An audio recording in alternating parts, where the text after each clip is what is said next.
This is Emily. And this is Scott. You're listening to episode 22 of the official broadcast of Recovering from Religion. In this episode, we discuss Islam. We interview Adam Wadi, author of Atheism For Muslims, a guide to questioning Islam, religion, and God for a better future. We have some listener stories, and we'll tell you about a great resource.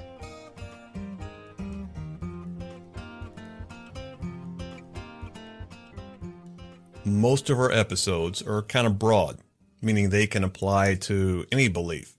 Our episodes like coming out, morality, death, maintaining relationships with believers, psychological harm from religion, they can apply to pretty much any faith. We've done a couple episodes that focuses on one belief, like our episodes on Scientology and Mormonism. On this episode, we're going to focus on one belief again, and that's Islam.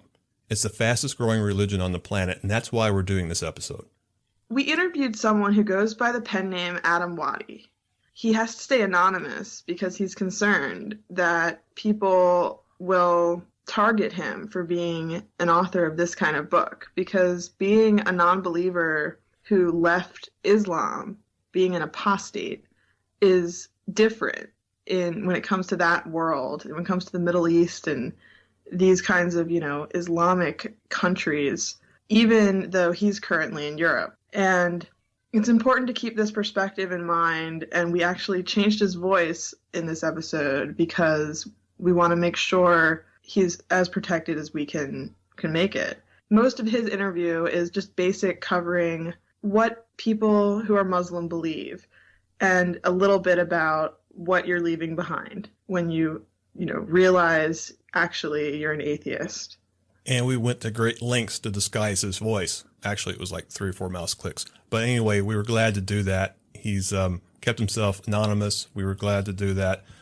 And his book was really good. I read it. It was really detailed. And it's not just for Muslims. The first part of his book covers religion and belief in general, why people believe and what they sometimes go through when they stop believing. So it's a good book for everybody. Yeah, we highly recommend everyone check it out, even if you don't have a personal connection to Islam, because you'll probably learn a few good things that a lot of people really need to know.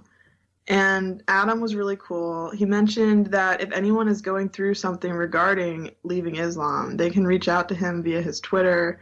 And we have things in our show notes, of course, where you can find ways to contact him or find easy ways to access his book. It's nice knowing there's someone out there that can identify with you, and maybe he can help you out with some resources and stuff. And this show is downloaded in 7 countries where you could be in prison or even executed for listening to our show or shows like ours. So we've said it before, and Adam said it in the interview, but it's worth mentioning again. Be careful. Make sure you clear your web history, and be mindful of who's standing next to you when you're listening. We're glad you're listening, but stay safe. Please enjoy the episode.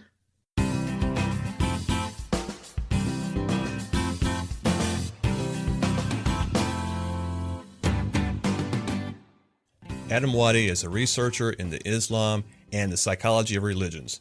He's the author of Atheism For Muslims, a guide to questioning Islam, religion, and God for a better future. And tonight he's sitting at an undisclosed distance and direction. Adam, welcome to the show. Hi, Scott. Hi, Emily. It's a pleasure to be here. We're glad you could join us. And as always, sitting 1,604 miles to my right is Emily. Hi. Yeah, we're really glad you're here, Adam. That's great to be here. So, Adam, you asked 2 things of us. Number 1, you want this interview to be conducted in the middle of the night, and you also wanted your voice to be disguised. Could you tell the listeners why you use a pen name and why you want your voice to be disguised? Sure. Well, yes, from where I am at the moment, I'm currently in Europe. It is the middle of the night because I am staying at a family relative's place at the moment, and they are all asleep, and this would be the ideal time to chat freely about these things. And the reason I'm using a pen name is a matter of security. I think that these days you have to be quite careful about what you say about the religion of Islam, and apostasy is taken very seriously. It can lead to your family abandoning you. It's led to honor killings before. A number of Muslim governments even have the death penalty for it. So it's not something to be taken lightly. And I value my anonymity, which is why I've chosen to use a pen name and have my voice altered as well, just so that I'm not identified through it. And to be honest, I didn't want the book to be about me anyway. It was about the reader. It was about helping those raised in Muslim families who went through or are going through what I previously went through, and in recovering from religion. So I hope actually that having just the name will help more people identify with the book rather than have any kind of preconceptions. And it is a very good book, and I think anyone that buys it's going to benefit from it, especially if you're thinking about leaving Islam. It's very kind of you to say. Thanks.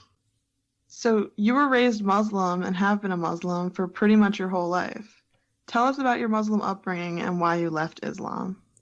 Sure.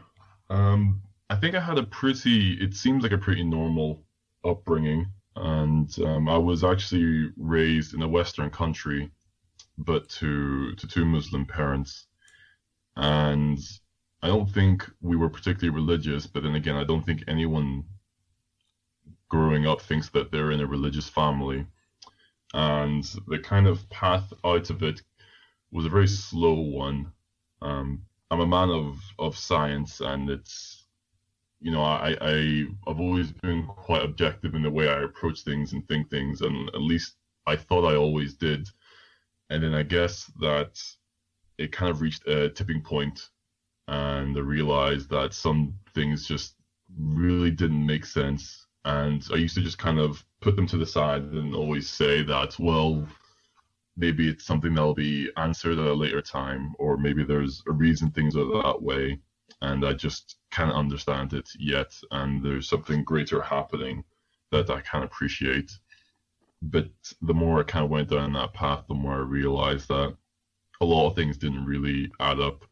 And when you get into kind of the psychology of religions and why they're so popular, even to this day, and why they still exist, even though there's a lot of things, in my personal opinion, and I go through in the book, that don't add up about it, it just kind of slowly went away from me until one day I decided not to do my 5 daily prayers. And that was a very kind of weird moment, but it was almost as if something had kind of been lifted off my shoulders. It was a very kind of strange sensation, so to speak. How long would you say it took you to leave your religion once you started to question it? It was like little things were kind of put to the side. So, I don't really care for alcohol, so that never concerned me about Islam and growing up. But growing up having to abstain until marriage was actually very difficult, and I struggled to understand why that was. I mean, I knew the reasons why, but I struggled to fully appreciate and understand why it needed to be that way, especially when it's such a natural and a normal part of being a human being. So it started with that, I would say, and then it just progressed over the space of like a year, maybe a year and a half, where slowly just like little things started to chip away until it got to, like I say, a tipping point where I sort of realized that something's not adding up. It doesn't really make sense anymore. And it was getting harder and harder to justify it. And it wasn't actually because of anything that was external, whether it was how the world viewed Islam or Islamic terrorism, which I'm sure we'll get into later. It wasn't even about all those things. It was just about personally what it meant for me and the things that it asked of me. So let's talk about Islam. Perhaps the way Muslims treat women stand out more than anything else to a non-Muslim. So let's talk about women. It would appear that Muslim women are almost second-class citizens, and their behavior is really restricted, and we hear stories about women being severely punished for something like leaving the house without a male escort. Where does this come from, and why does it continue?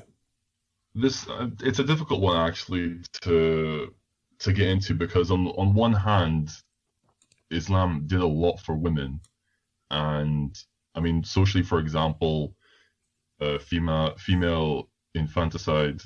So the pre-Islamic Arabian custom of burying unwanted female infants was actually condemned by Islam, and then economically, women were allowed to own and inherit property.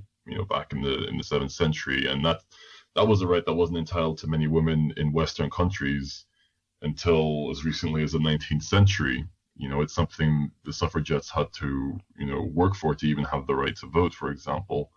But since the 7th century, it's just been surpassed in so many ways, Islam, when it comes to women's rights. And they've just been caught and overtaken, and now it does seem like there are more societal and legal rights which are unequal to men, and women's rights in Muslim countries seem archaic in comparison.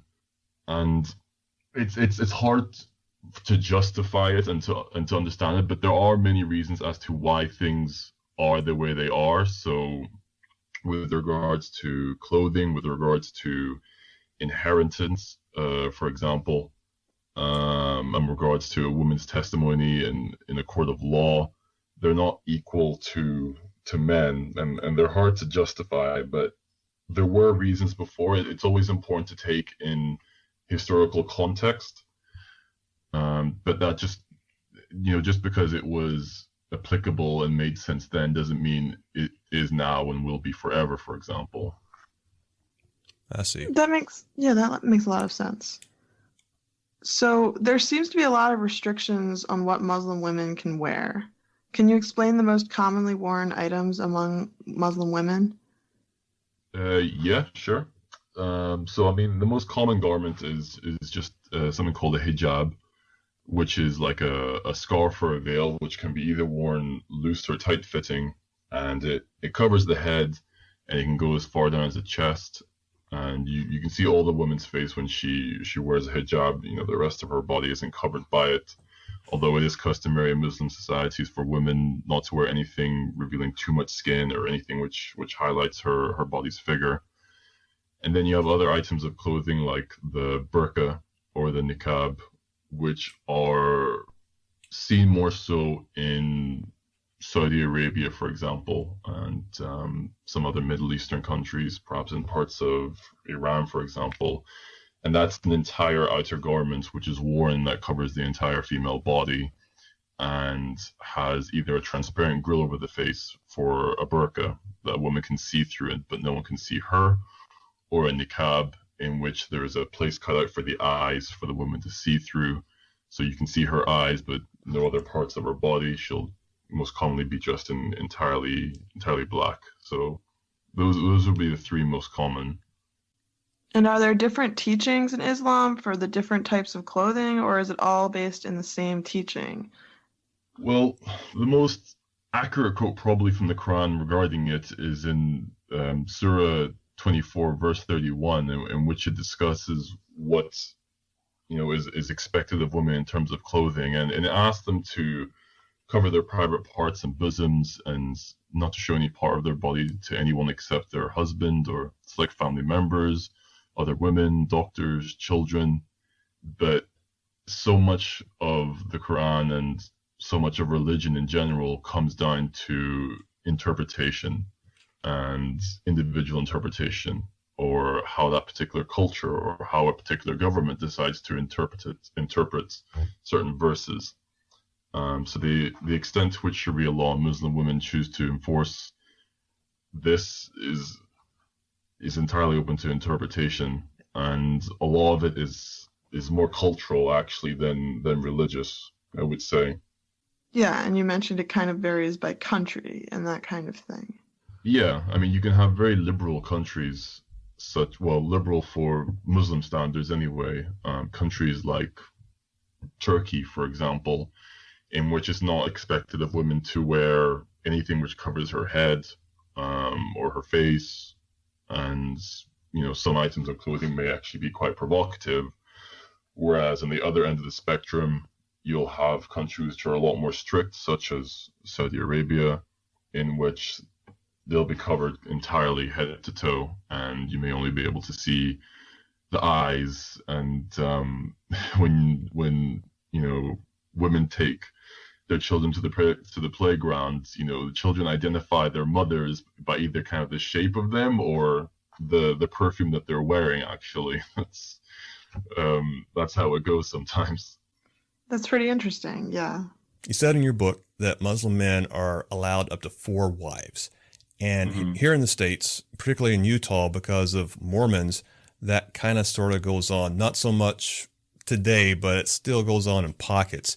So is that practice still going on in Muslim countries that much? Honestly, I'm not quite sure about how widely practiced it is. It's entirely halal, so to speak, for a Muslim man to have up to 4 wives. Although I would say, monogamous marriages are still the most common, but polygamy was practiced by Prophet Muhammad himself. He had a total of 11 wives, and the requirement for Muslim men who decide to take more than one wife is to treat them all equally and fairly, and never to do anything which would hurt one wife in order to please another. And if they can't meet these kind of requirements, then they're only allowed to marry one woman. And some countries actually require Muslim men to seek a written permission of his wife if he chooses to take another wife. And if he already has 4 wives and he wishes to marry a different woman, then he would have to divorce one of them in order to stick to the 4 quota. But I would say that monogamous marriages are still the most common in the Muslim world. Okay. I would say jealousy would have to be a huge factor. And I've been thinking about today, if my wife had 3 other husbands, I'd probably go to the gym a whole lot more often. And perhaps I just couldn't imagine the jealousy that goes on in that kind of relationships. But if it works for him, it works for him. So it's important to understand that there is a historical context to it, and there are many reasons why Islam permitted Muslim men to have multiple wives, although they're more relevant to 7th century Arabia than the 21st century world. For example, to support underprivileged women and care for them, so widows who had lost their husbands from war, to ensure the safety of clanless women who had no male relatives, because it was particularly dangerous for them in 7th century tribalist Arabian cultures, to increase the spread of Islam and its followers to the number of children a man can produce, since in Islam children always take the religion of the father, to spread the message of Islam at the time by marrying women from various Arab tribes, to provide a man with a wife who can bear children in case one of his wives is unable to, in particular a boy, so that the man can pass on his assets and the family name can continue. And one reason actually is to decrease the number of wives men were allowed to have at the time, because in 7th century Arabia there were many powerful male leaders who wanted to convert to Islam, but they didn't want to forego their harem of wives, which was the custom of the time in some Arab cultures, and not all these men treated these women with respect. But getting these powerful and influential men to convert to Islam was still important, so they tried to accommodate to local Arab customs at the time and still allow men to have multiple lives, even though it was limited to only 4 wives, and they must be all treated equally. Yeah, that's a lot of really good context. Let's switch gears a little bit. Can you give us an overview of Sharia law? Yeah, sure. So Sharia law covers all aspects of a Muslim's life. So public issues such as trade, crime, economics, and personal issues such as sex and diet and fasting. And the word Sharia itself in Arabic means way or path. And its aim is to kind of promote human welfare within Muslim communities. And the laws derived from Sharia are from a combination of sources. The most important and prominent one is the Quran, and then there's the Hadith, and Hadith are the sayings, actions, and practices of Prophet Muhammad. And then there's fatwas, which are rulings of Islamic scholars. So Sharia is required for any issues which aren't directly addressed in the Quran or in the Hadith, but the derivation of Sharia law differs between different Muslim countries and sects of Muslims as well. Interesting. So you mentioned being halal earlier as well, which is a different concept. Mm-hmm. And some of our listeners might not be super familiar with it. Do you want to cover that real quick? Sure. So halal is in the same way a Jewish person would say something is kosher or not kosher. Halal just means if something is okay for a Muslim man or woman to do. Most commonly it's used to describe food. So alcohol is not halal. Eating, a pig is not halal. Other meats are halal and they're okay. And I think with Sharia law, the reason it's kind of confusing is because it comes back to different interpretations of the Quran and how people choose to read it. So while some non-Muslims read it or hear about it and associate it with kind of barbaric punishments like stonings and lashings, and they view it as very draconian and non-progressive, Muslims, on the other hand, see Sharia law as something which protects and nurtures humanity and helps women and men realize their full potential. And, Muslims don't see it as something primitive just because it's based on texts as far back as the 7th century, but rather that it's something that was divinely revealed. That makes sense. So why is it such a big deal not to draw Muhammad? It's censorship in Islam it's a very hot topic at the moment, particularly when you think about what happened with the Danish cartoons and Charlie Hebdo in Paris as well. The Quran itself doesn't explicitly forbid images of Prophet Muhammad.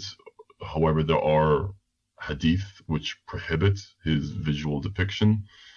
There's no actual consensus really on his authentic appearance as a man, but there are some kind of oral and written descriptions of him which have been kind of readily accepted. And the majority of Sunni Muslims believe that any visual depictions of any prophets of Islam should be prohibited, whether it's Adam, Noah, Abraham, Moses, Jesus. They just happen to be particularly adverse to those of Prophet Muhammad. The concern with Sunni Muslims is that if all Muslims began visually depicting the Prophet Muhammad, it would encourage adultery within Islam in the same manner that Jesus is idolized in Christianity. In whole is kind of blue-eyed, blonde-haired glory. He certainly wouldn't look like that in Arabia, but that's how they decide to depict him for the most part. And the Quran explicitly forbids adultery and the comparison of anyone to God at all, which is why Islamic arts is dominated with Islamic calligraphy and Islamic geometric patterns rather than images of figures within Islamic theology. So you're saying the way we in the Catholic Church sometimes pray to figures like saints or like Mary, the Virgin Mary, that's idolatry, and that's very much a horrible thing if you were to just do this to anyone who isn't Allah, right? Correct. Yeah. So this would be the opposite of halal, which is haram, which means forbidden. Could you give a brief overview of what hadith is? Hadith? Okay, so hadith is the sayings, the actions, and the practices of Prophet Muhammad. So he had many followers around him who would, see the way he did things or listen to the what he said about certain things. And then after his death, around 200 years after, actually, it was decided that they would record these hadith down. And there are many different hadith, and the authenticity of each of them is decided by different Islamic scholars. So most Sunni Muslims will agree on particular hadiths as being very reputable and authentic, whereas Shia Muslims will disagree and they prefer their books of hadith.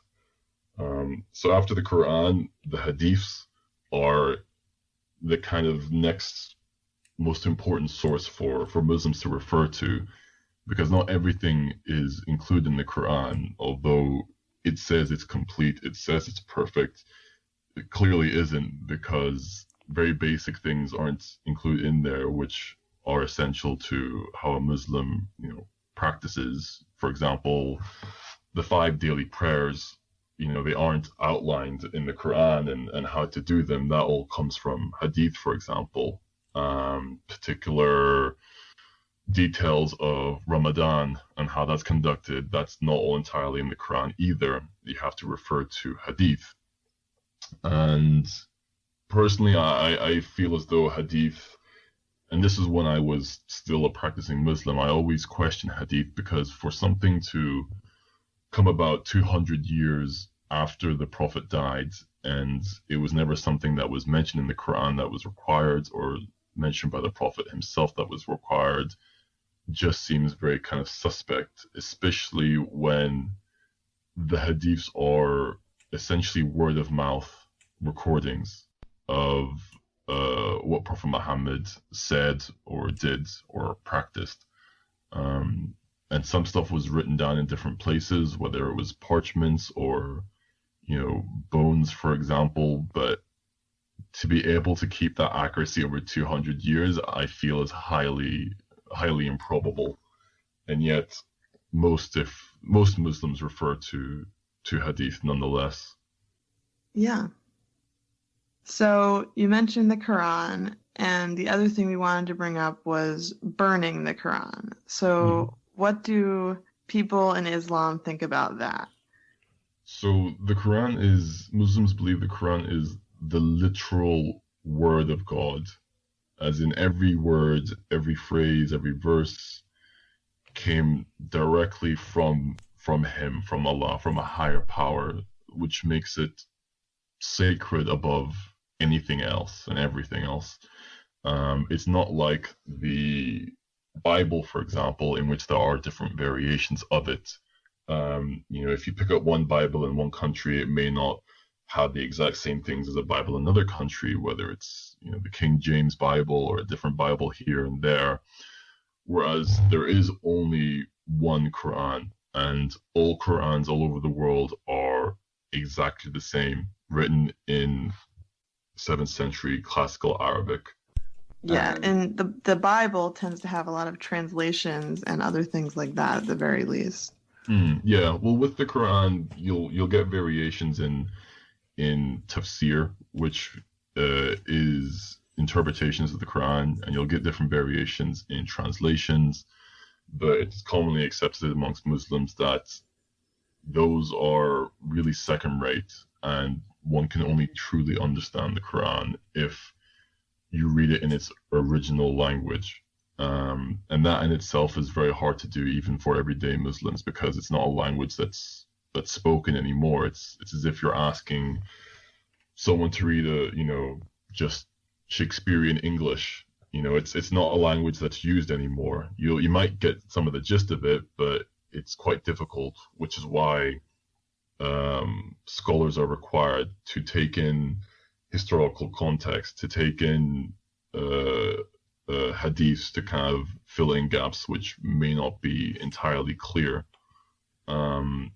So again, the Quran says it's perfect. It says it's clear and easy to read and understand, and everything is laid in this book.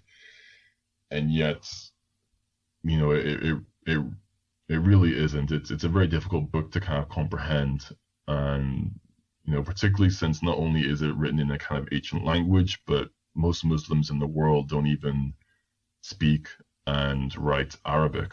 I mean, I think only around 300 million Muslims or so, I think in North Africa and the Middle East, speak and write Arabic, whereas the majority of Muslims in the world are either in Indonesia or Pakistan or Bangladesh, India as well.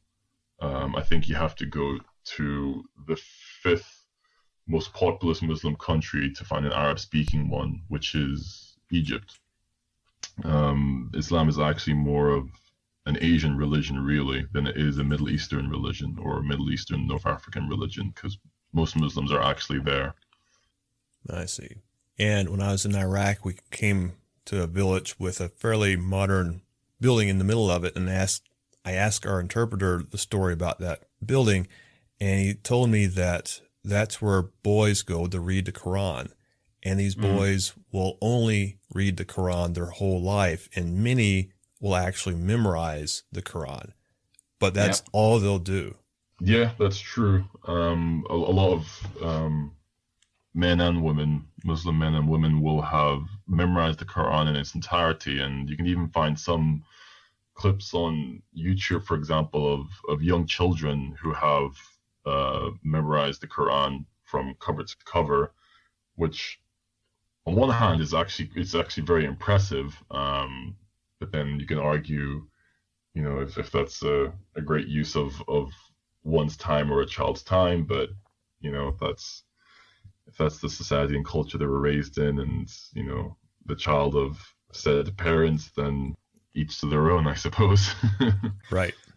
So what's the Quran say about sex? The Islam advocates like modesty, basically, with regards to any relationships between women and men, and it has strict rules on remaining chaste, you know, outside and loyal inside of marriage. So that means strict prohibitions on premarital sex and extramarital sex. But sex isn't discouraged in Islam if it's between a husband and wife, and it's not only reserved for procreation. So contraceptions are permitted to be used as well. But there are some limitations. So oral sex, while it's not explicitly mentioned, so it's not necessarily haram, it's considered, you know, highly undesirable due to issues of modesty and cleanliness, and using the mouth and tongue on genitals when it's also used to recite the Quran, for example. And something similar can be said for masturbation. While it's not explicitly mentioned in the Quran, it is in some hadiths as haram, but some Muslim scholars would argue that it's actually considered to be the lesser of two evils if it removes the desire to engage in premarital sex. Whereas anal sex, for the most part, is generally considered to be haram, again due to issues of modesty and cleanliness. I see. So is Islam a religion of peace? It's a difficult question to answer. It's not a yes or no answer, personally, I don't think. Because it can be a religion of peace, but it can't be. And that's solely because it's open to interpretation. I mean, you could read one passage, and I suppose it's the same with Christianity and Judaism and many other religions, in that you have a wide spectrum of how devoutly people will choose to practice certain things. So you'll have some people who call themselves, you know, devout Christians, and yet, you know, they may not go to church every Sunday or think that that's necessary. It's the same with Islam. You know, there's different spectrums of what it means to be a good Muslim, or what people think it means to be a good Muslim. And some of those things means being, you know, completely tolerant to everyone in the world, which I honestly do believe most Muslims are. I really do. And then you have other Muslims who believe that there's two people in the world. There's Muslims and there's non-believers, and the non-believer should be treated with the utmost of caution and sometimes even with hostility.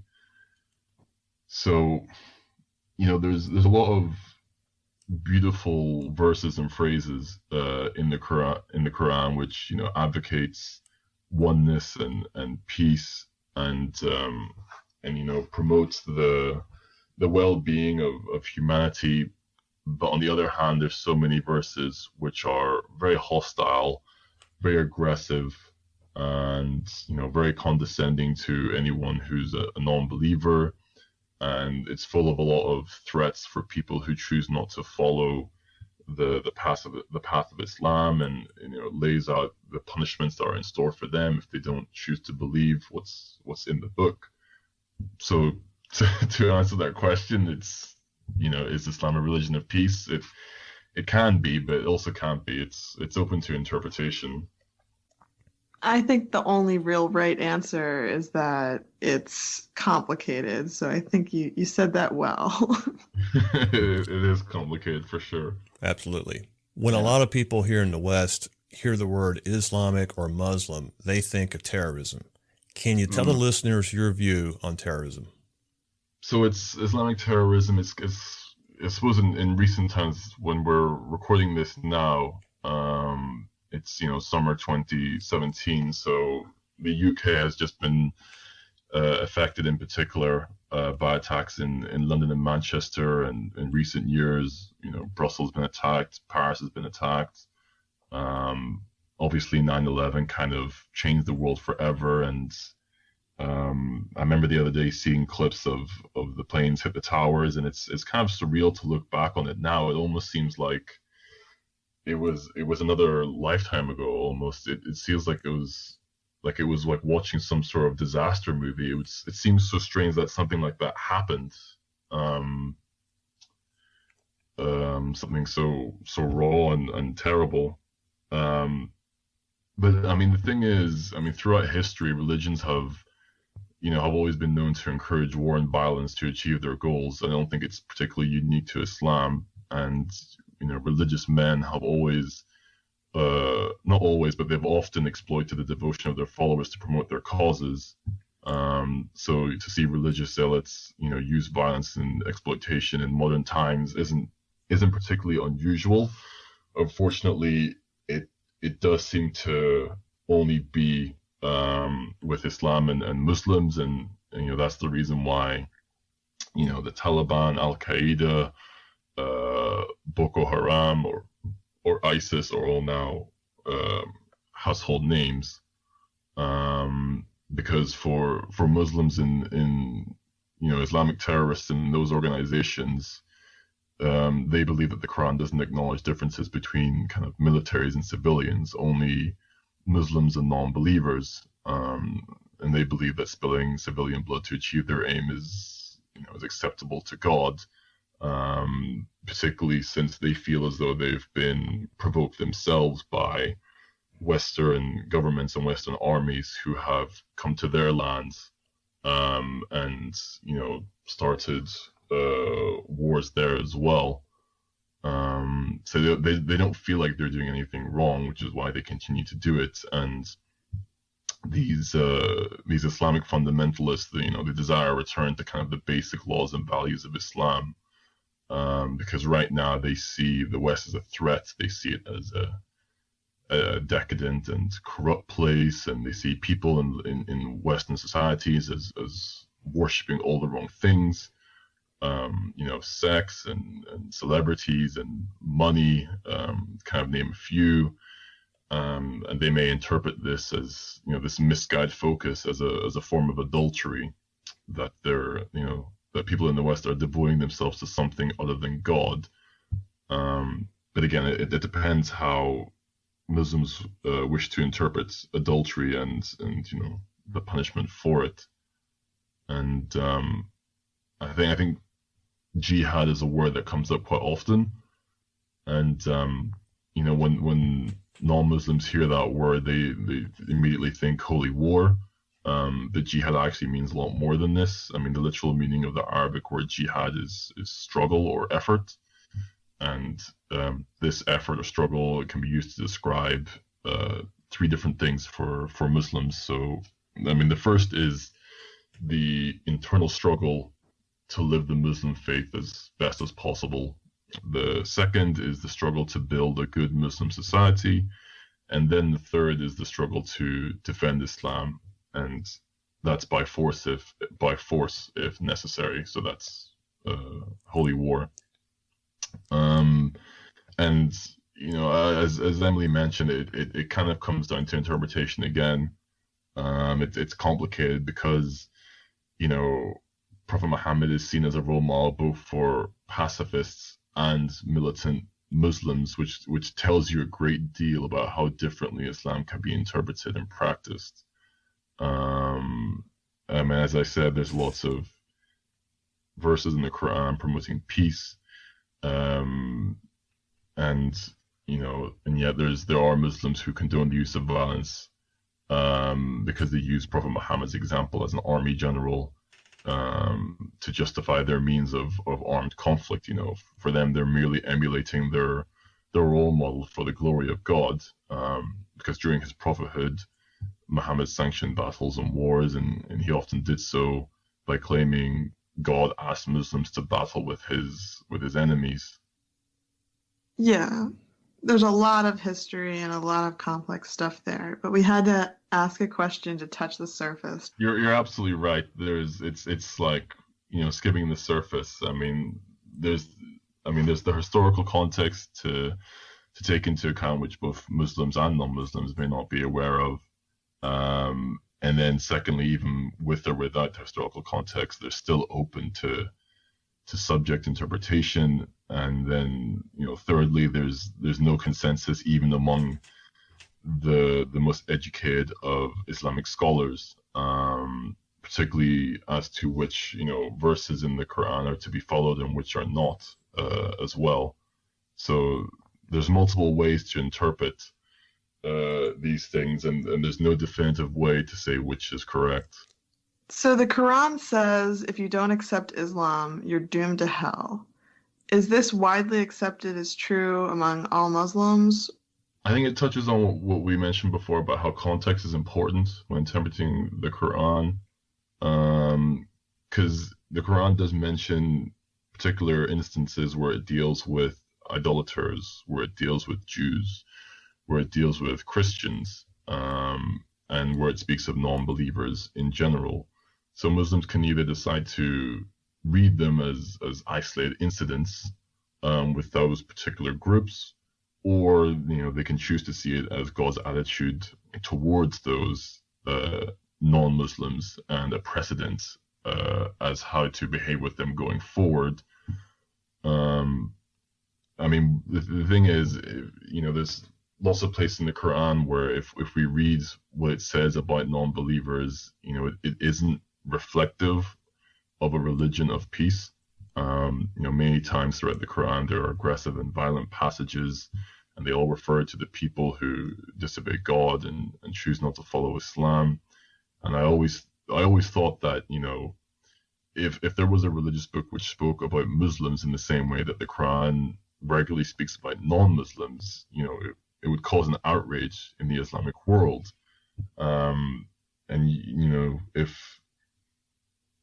If it feels like if Islam was so confident in itself that the Quran wouldn't have to almost be kind of not petty, but just sort of almost insecure in a sense, so much so that it's just so aggressive and hostile. But I think it's one of those things that most Muslims don't actually think about, because I feel as though, and I do believe this with all my heart, that the overwhelming majority of Muslims, in the world live tolerant lives, both to Muslims and non-Muslims. They're like very friendly, welcoming people. Unfortunately, those aren't the ones you ever hear about, and they're not the ones you ever really get to see either. because maybe most Muslim countries aren't, high on the kind of lists of tourists these days. So I think Muslims live these tolerant lives in spite actually of the discriminatory verses, in their holy book. It's I don't know, it's kind of strange. I feel as though sometimes it kind of put it to the side almost, but then again, there are many Muslims who certainly do not do so and very much take it to heart. Right. Islam is the fastest growing religion on the planet. So talk to us a little bit about Islamization. Sure. Well, I mean, firstly, the reason Islam is the fastest growing religion in the world is due to the high fertility rate of Muslims. It's not because, there's many people converting to it because they have found the truth in it, for example. So I think a Pew poll survey was done, and it said that the Muslim population, I think, was predicted to grow by like 1.2 billion from 2010 to 2050. And of those 1.2 billion Muslims, only around 3.2 will be because of conversions. So that's 0.3% of the total growth. So 99.7% of the growth in Islam from 2010 to 2050 will be because of the high birth rate among the Muslim population. And I think it's also important to make a distinction between Islamization and Arabization, because with Islamization, it's a society shift towards Islamic codes and values when it already has a different political or societal system established, whereas Arabization is the spread of the Arabic language and culture onto a non-Arab area, not necessarily the spread of Islamic culture and laws onto a non-Islamic area. So they're two different things, and as I said, it's an important distinction because most Muslims aren't even Arab. Most are Indonesian, Pakistani, and Indian and Bangladeshi. But I have a lot of sympathy for non-Muslims anyway who are concerned about Islamization, because Islam has grown this reputation as an inflexible kind of ideology, and it's a religion which seems to carry fewer values in common with secular democratic societies than other religions. And that's, this perception has led to the rise of Islamophobia in many non-Muslim societies, and the Islamophobic consensus is that Islam is inferior to Western cultures and ideals because it's seen as barbaric and violent and primitive and sexist and fosters terrorism, and the migrants from Muslim cultures take a long time to adapt to other cultures and communities, and they use their ideology to their political advantage. So I have a lot of sympathy with people who are concerned with Islamization, and I don't feel as though that just because they are concerned about it makes them racist or it makes them Islamophobes. I'd like to think that most of these people know the majority of Muslims in the world are not to be feared, and that Muslims, can be flexible and cooperative and relaxed.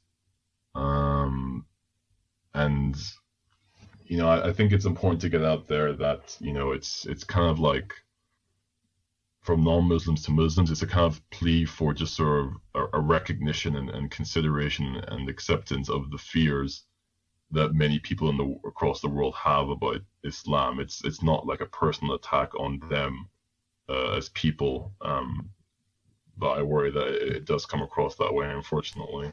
And in a lot of Muslim countries, if you choose to leave Islam, you could be sentenced to death. So that could be a part of it too. It's very hard to leave that religion. Here in the West, if you watch enough YouTube videos, listen to enough podcasts, read enough books, and start to question, you can leave. There might be consequences, but you won't be put to death. So that could have something to do with it too, maybe.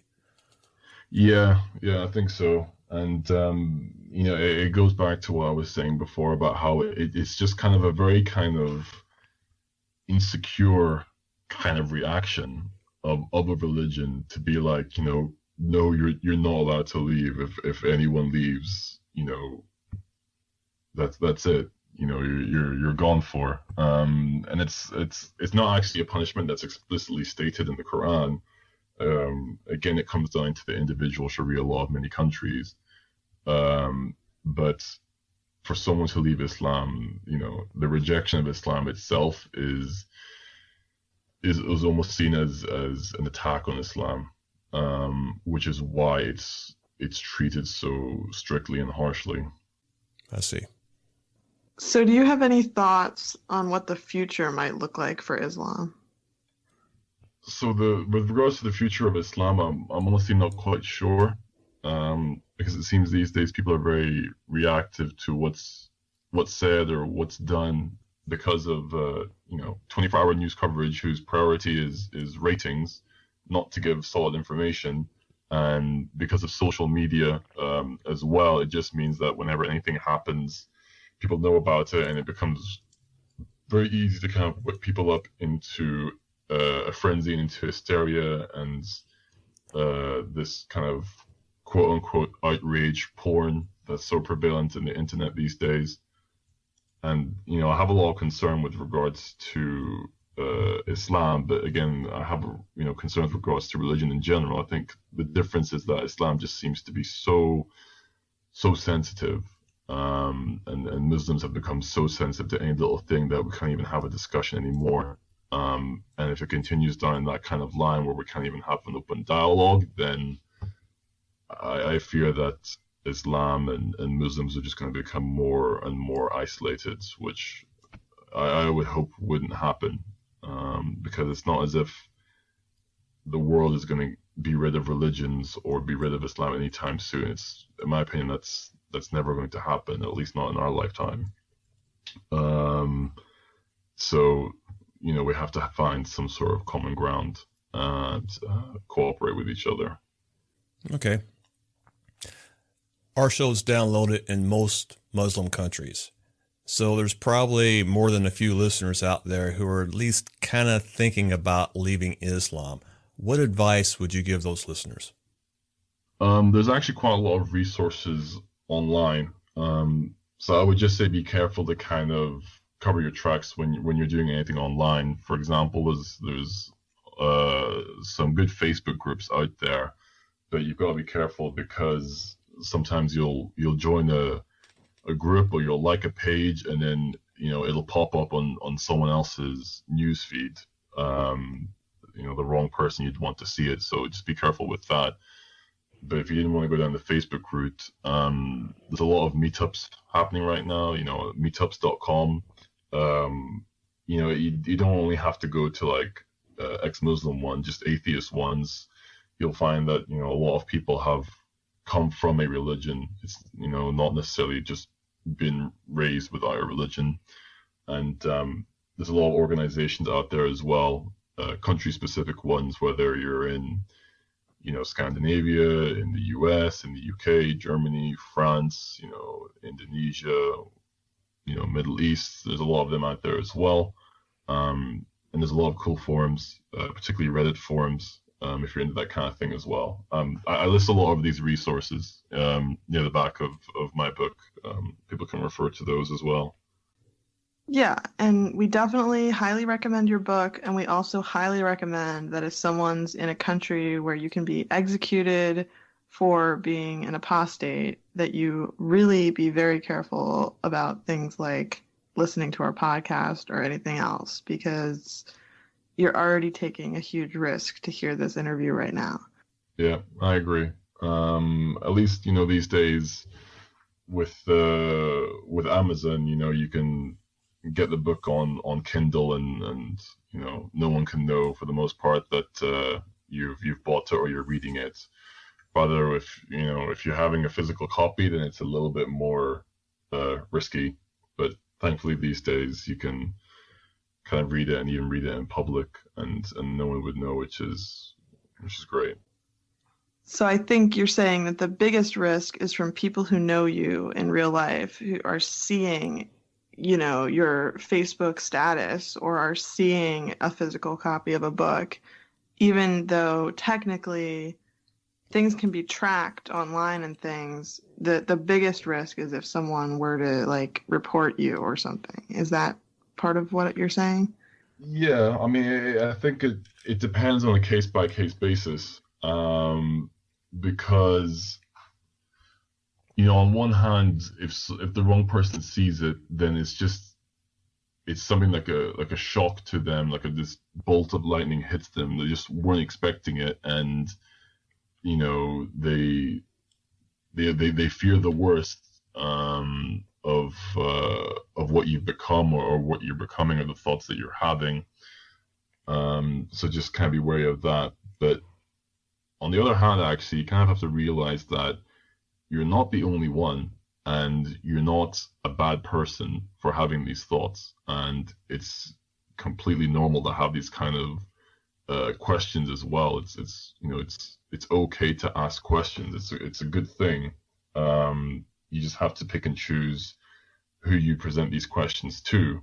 But myself personally, having gone down this path, I've actually found a couple of family members who feel the same way I do, and I would never have known had I not just sort of tested the waters with kind of select questions here and there to find out how they now feel about Islam, and how they choose to live their life as well. Yeah. So thank you so much for being on our show. Is there anywhere that people could find you by your pen name on the internet? Yeah, sure. I'm not that big a fan of social media, but I do have a Twitter handle. If people want to chat to me or send me a direct message, if you want to keep it anonymous, and my handle is @author Adam Wadi, all one word. People can also email me directly, so that's adamwadi@protonmail.com. Protonmail is a great email provider that is based in Switzerland, probably the most secure one in terms of privacy there is, so I recommend checking that out. And I prefer one-to-one communication. And with regards to my book, Atheism For Muslims, at the moment it's only available on Amazon, but it's available on all the Amazon stores around the world, whether it's .com, .co.uk, .jp in Japan, in Brazil, in Canada, all the Amazon stores, on Kindle and on paperback as well.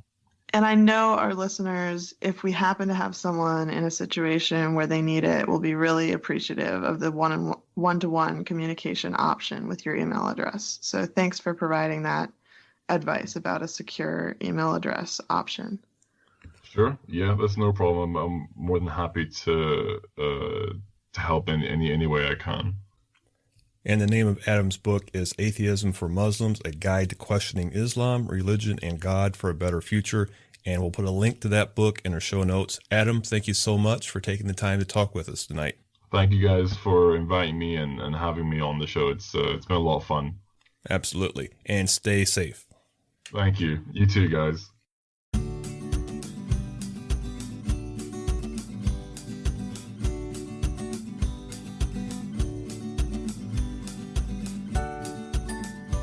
Hello, I'm Zareen Firoz, and I'm an outspoken ex-Muslim atheist from Bangladesh. People always ask me how I became an atheist, as I come from a poor, oppressive country where all criticism against Islam is censored. So, let me share my journey from Islam to atheism. I was always skeptical about faith. Even as a child, I could not believe in religion, but I used to fear and believe in Almighty Allah. After all, it is drilled in every Muslim child's head that there is no God but Allah, and Prophet Muhammad is his only messenger. My mom forced me to complete Quran when I was in middle school, and after completing the Quran, I was pretty much indifferent to faith until 2013. Something special happened in 2013. YouTube was banned in Bangladesh because of a silly film called Innocence of Muslims. I was very upset that YouTube was banned. I logged into Facebook and I encountered atheists for the very first time. And I have asked them to respect my faith. I was bashed thoroughly by atheists online. I went back to read the Quran again using an adult mind. And I was shocked to find all the sexist, violent, and backward verses in Quran. Around the same time, atheists were slaughtered in Bangladesh. My high school friends were forced into arranged marriage. My own parents were extremely reluctant to educate me, and I was struggling to get my education. Moreover, I was beaten and thrown out of my parents' house just because I wanted an education. So I decided to speak out against all the injustice. I started speaking against Islam on my Facebook page using my real name and picture, and I was too naive to do that. I never thought I could be raped or killed just for questioning Islam. All my Muslim friends and family have cut off ties with me. I got death and rape threats from Jamaat Shibir, Hefajat Islam, and Ansar al-Islam for my online work. And I had to flee my home country in 2016. Yes, it's true. I have lost a lot by leaving Islam, but I have gained so much more. I got to wear short skirt for the first time after coming in the US. I tried pork, bacon. I went out alone at night, and I have used bus, train, all alone at night. And yes, and now I have new atheist friends, and I'm allowed to say what I want to say on my Facebook page. I won't be killed. I mean, just for a Facebook post. And yes, I consider myself very fortunate. Thank you so much.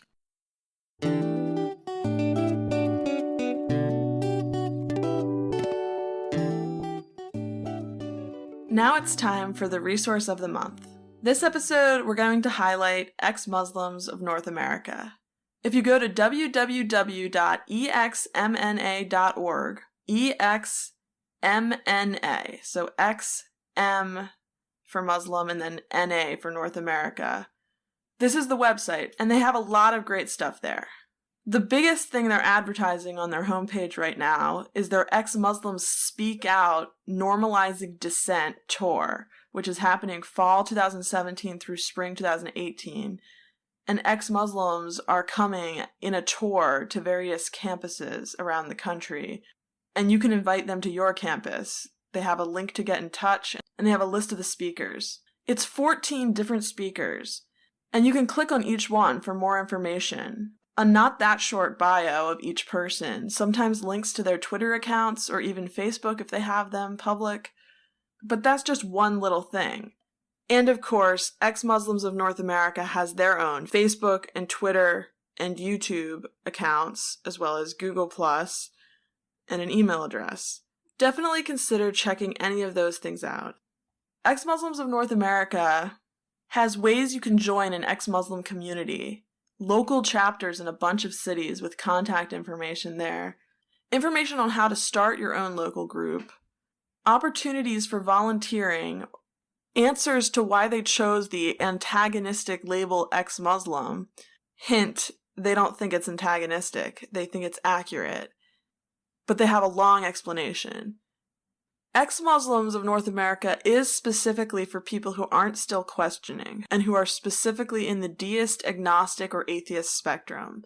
If you left Islam to join Christianity, this isn't what this group is for. But if you're listening to our podcast, we're hoping you have a high chance of ex-Muslims of North America being suitable for you. It seems more likely that the reason it wouldn't work for you is because you're not in North America, not that you're the wrong kind of ex-Muslim for them. They do, in the future, really hope to cater events specifically for questioning Muslims, who may wish to meet ex-Muslims, but right now their organization is first and foremost a place for ex-Muslims to be ex-Muslim, free from judgment and harassment from believers. Ex-Muslims of North America advocates for acceptance of religious dissent, promotes secular values, and aims to reduce discrimination faced by those who leave Islam. They feature interviews and news articles and various things kind of like blog posts. And just, if you are an ex-Muslim and you aren't already a fan of this organization, you really should check out their website. Even if you're not an ex-Muslim, even if you're an ex-Christian, for instance, or someone who's been secular their whole life, this website is a great resource to learn more about the specific challenges ex-Muslims face and the specific experiences that ex-Muslims tend to have.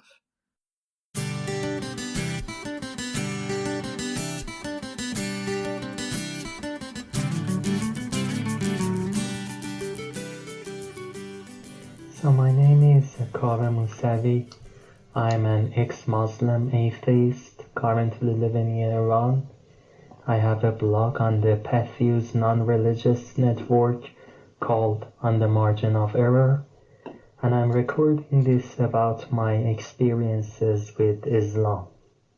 Now, it's very weird for me and a little bit difficult to talk about an experience with Islam because really there's no experience that I have that has nothing to do with Islam.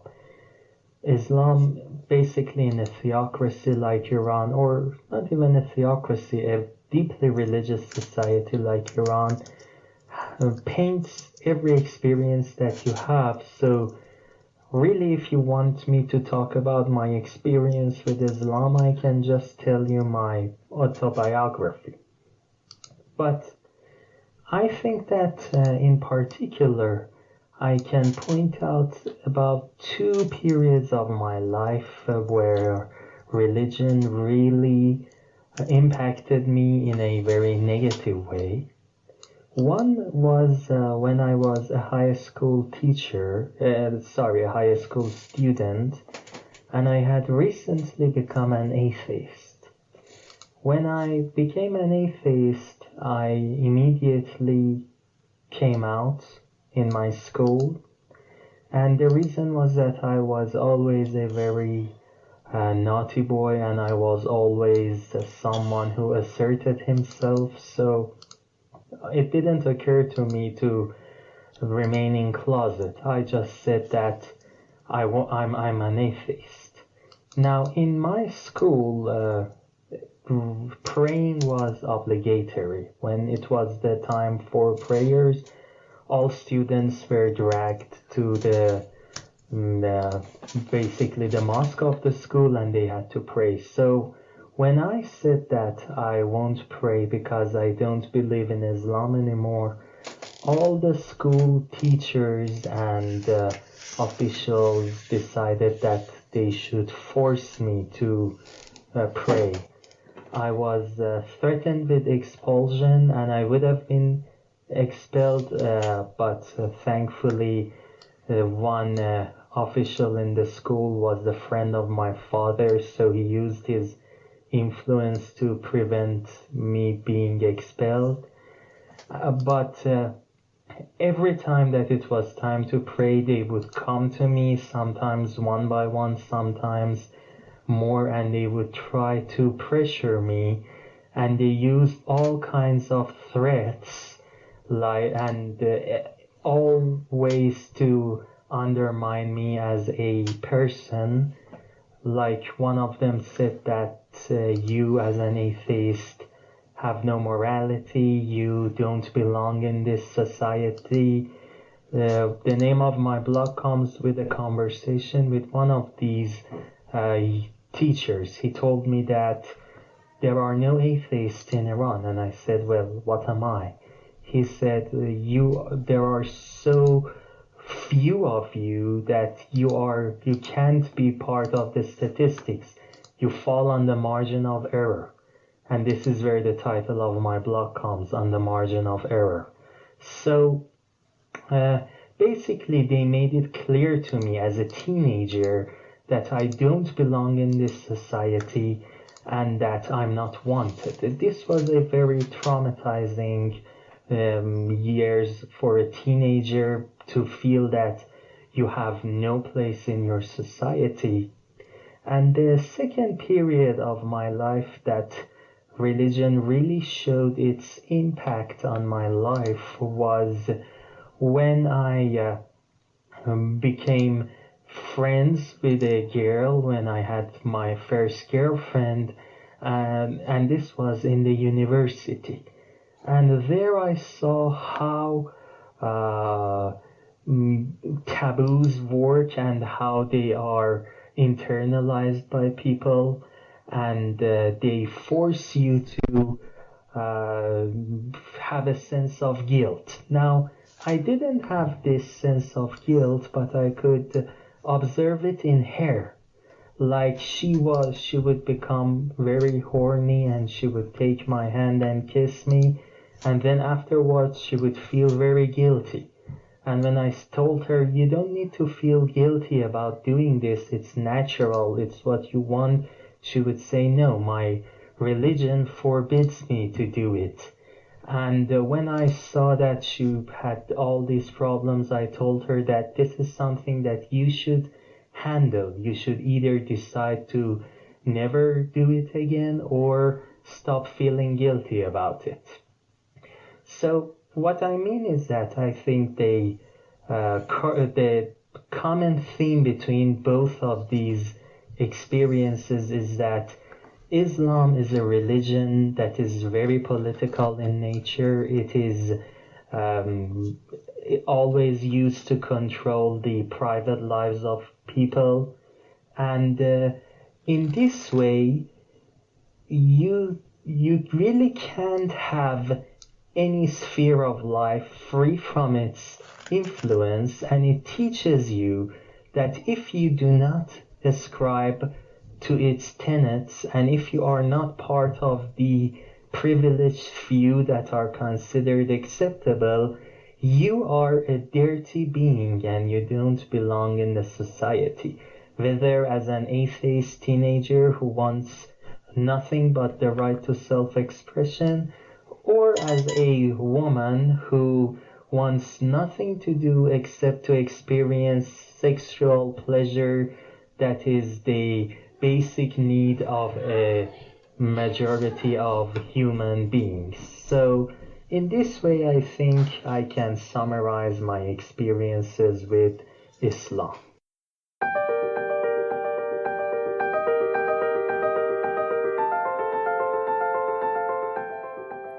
So I'm Farah Shah, and I'm a Pakistani Canadian activist, and mostly an online activist, but I do a lot of stuff in real life as well.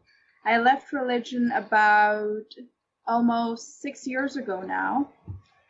But even prior to leaving religion, I wasn't very religious, and I did not necessarily strictly practice it.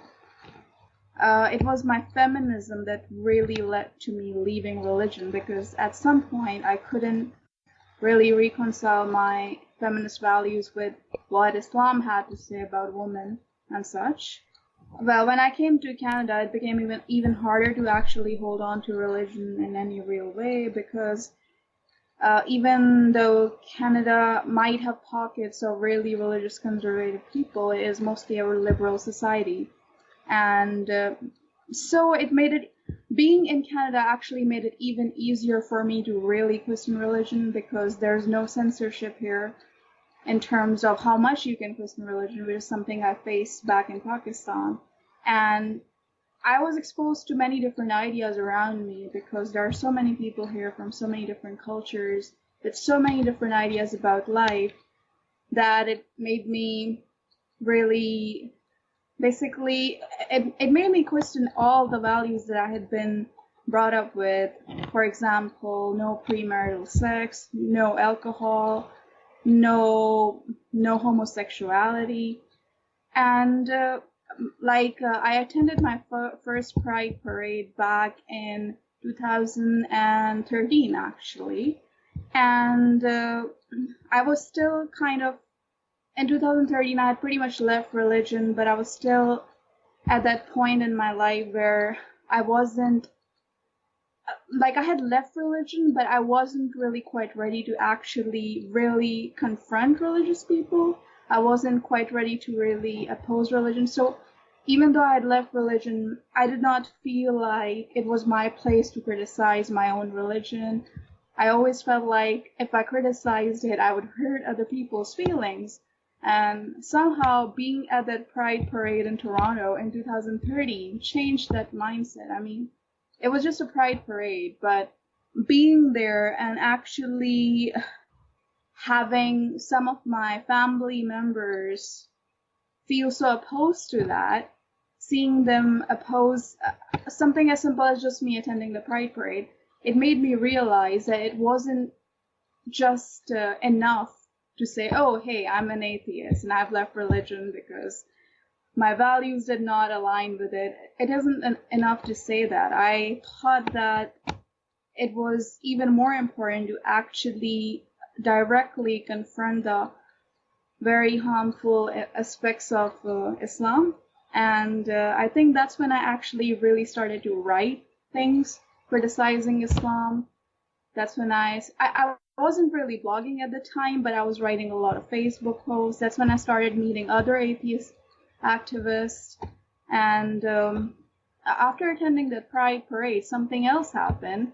I became closer to the realization that I wasn't exactly straight, that I was probably bisexual. I was coming closer to that realization as well during that time. And Pride Parade helped in that regard. Meeting other queer people from Pakistan and Toronto helped with that. I started to realize that I wasn't as straight as I thought I was. And that realization would have been so much harder for me. It would have been so much harder for me to accept if I was actually still practicing religion in any way. So being an atheist is something that really helped me accept myself in some ways. It really helped me accept my sexuality. It really helped me accept my feminism. It really helped me accept myself and who I was. I was not that religious. I was not that religious woman who could just basically shun my wishes and my desires and the things I wanted to do with my life for religion. I was not that person. But when I was religious, feeling any real desire for another man or woman was something I would feel guilty about. And had it not been for leaving religion, I just wouldn't be who I am today, basically, and I wouldn't be able to live the life I lead today in Canada. The name of my blog is The Blameless Sky.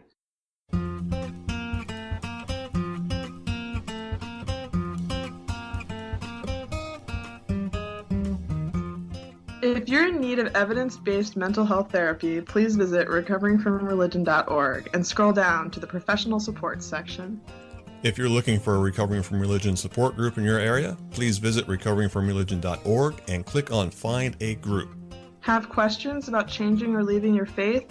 You are not alone, and that's what the helpline is here for. Secular peer-to-peer support without judgment.